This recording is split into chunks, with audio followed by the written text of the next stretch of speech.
I thought ethical non-monogamy was a funny way to put it because I just think that ethical should go without saying. You know? It would be like if you opened up your menu and there was something on there called edible pizza.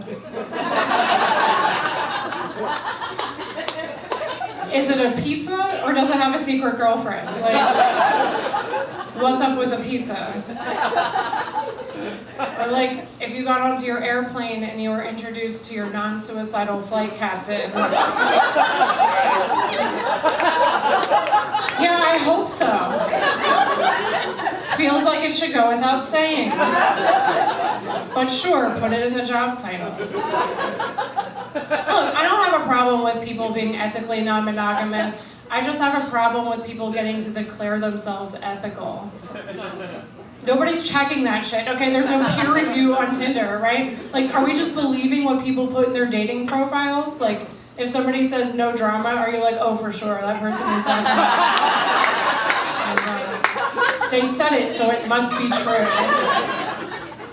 You know, I would see people put stuff that I'm like, you know, I don't know why. Like, again, like people put no Trumpers, you know, like a lot. And I'm like, that's unnecessary information. Here's why. Because I saw a guy one time, he posted 5 paragraphs about his hobbies, his life, his dreams, his passions, and at the end he put, no Trumpers. I'm like, no Trumper's gonna read all those paragraphs. I don't know why you even put that. I'm just questioning your judgment at this point. Like, I think I can figure out if our views align, you know, you don't need to say it. I had a friend that was like, Rachel, you just need to look for the green flags. I was like, green flags are only green flags until liars learn what they are, you know? And like, so, you know what the green flag was when I was on there? It was you put your shopping cart away. You know, people would be like, don't even message me if you don't put your shopping cart away. I'm like, the bare minimum, like do what you're supposed to do, be a good person, that's where the bar is now? But, okay, you could put your shopping cart away and then go murder somebody. That's, in fact, feels kind of like a murderer thing to do. Where they always say, oh, he was always so polite. You know, always helped me get the high reach items off the shelf. Always put his shopping cart away. Here's the thing, I figured out, here's how you can spot a red flag person pretending to be a green flag person, because they say all the right words, but they say it kind of out of context, like a person learning a language for the first time. You know? Like, here's a hypothetical scenario, just for instance. Imagine you're on a date, okay, and then all of a sudden, it goes left, all right? And he starts trying to murder you. Okay, totally worst case scenario. Obviously hypothetical, worst case scenario. You start screaming your head off to prevent the murder. And he says, I hear you. It's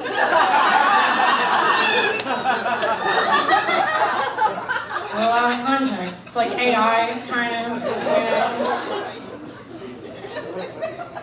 When I was on the apps, I tried a lot of different kinds of apps. I actually, even at one point, I tried an astrology dating app. Not because I believed in it, but I figured what's the worst could happen, you know? Typical Leo. You can do that with anything. I don't even know what it means. Like, it's like typical Scorpio, you know, like it's just easy. But here's the thing, I never dated anybody from that app, but I did start believing in astrology, so now I'm the red flag. It's weird to change your behaviors and beliefs as you get older. Like, that's a thing. I used to identify as an atheist, which means I'm still a good person. I just don't know why.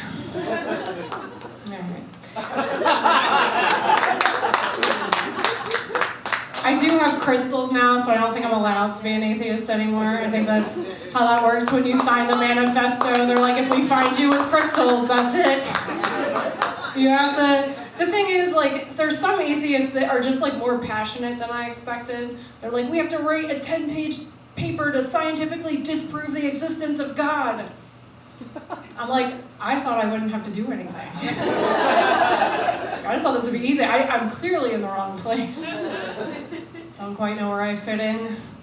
I also, when I was much younger, I used to date men who were much older.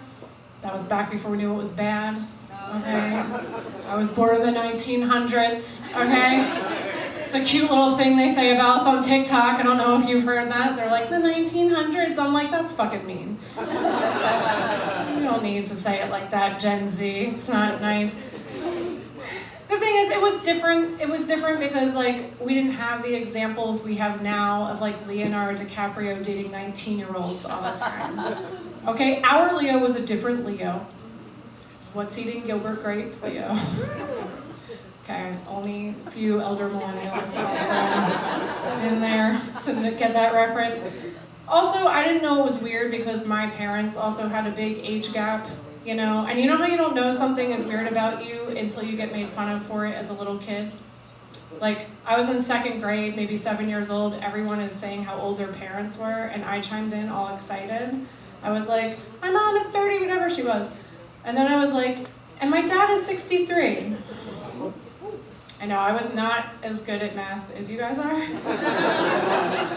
That just went right over my head, you know? But not this one kid, he honed right in on it. He was like, oh my God, your dad is 63? I can't believe your dad is 63. I was like, I can't believe you shit your pants in gym class. Here we are saying our observations out loud. Now, my parents did get divorced, not because of the age difference. My dad, unfortunately, had a gambling problem. It turns out he just couldn't walk away from the racetrack, only us. Come on, guys. Classic me joke. Adults would always say this thing. They would be like, Rachel, just remember it's not your fault. I'm like 8 years old. It never occurred to me it could be my fault. Thanks for letting that live up here.